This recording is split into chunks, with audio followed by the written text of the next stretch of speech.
الدین الخالص. صدر محترم، علماء کرام، محترم بزرگوں، نوجوان ساتھیوں، میں نے آپ کے سامنے خطبہ مسنہ کے بعد قرآن حکیم کی سورہ احزاب آیت نمبر 21 تلاوت کی. اس آیت کا ترجمہ بالکل واضح اور کلیئر ہے. لقد کان لکم فی رسول اللہ اسوۃ حسنہ، تمہارے لیے اللہ کے رسول کی زندگی بہترین نمونہ ہے.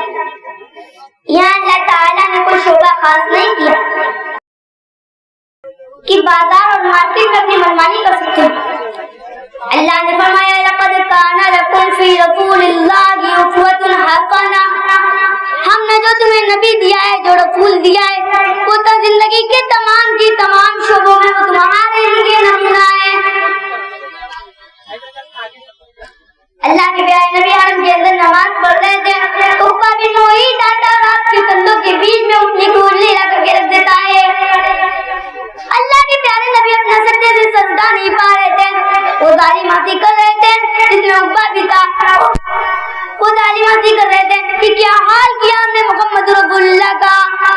آپ کی معصوم بیٹی حضرت فاطمہ رضی اللہ عنہا آتی ہے اور اپنے باپ کے منہ سے انگلی ہٹاتی ہیں. آپ نے سجدے سے سر اٹھایا، سلام پھیرا اور اللہ کی بارگاہ میں آپ نے ہاتھ اٹھایا اور فرمایا اللہم علیک بقریش، اے اللہ تو قریش سے بدلہ لے لے، اے اللہ تو قریش کو پکڑ لے. اللہم علیک بابی جہل بن ہشام، اے اللہ تو ابو جہل سے انتقام لے لے، تو عتبہ سے انتقام لے لے، تو شیبہ سے انتقام لے لے، تو ولید ابن عتبہ سے انتقام لے لے، تو عقبہ بن معیط سے انتقام لے لے. سب کا نام لے لے کر اللہ کے پیارے نبی نے بد دعا کی. ایک انصاری صاحب یہ کہتے ہیں میں نے بدر کے کنویں میں، بدر کے میدان میں، بدر کے کنویں میں سب کی لاشیں پکڑے ہوئے دیکھا تھا.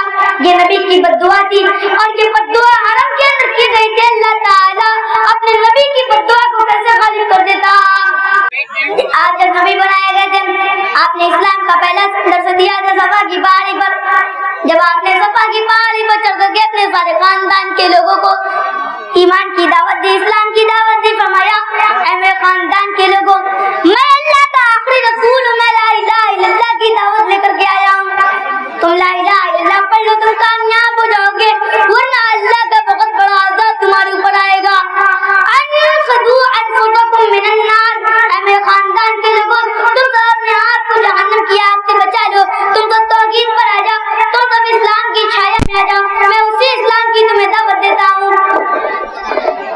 پھر آپ نے حضرت فاطمہ سے کہا اے فاطمہ سلیلی من مالی ما شئتی، تجھے میرے مال میں سے جو چاہیے تو لے لے، لیکن لا اغنی عنک من اللہ شیئا.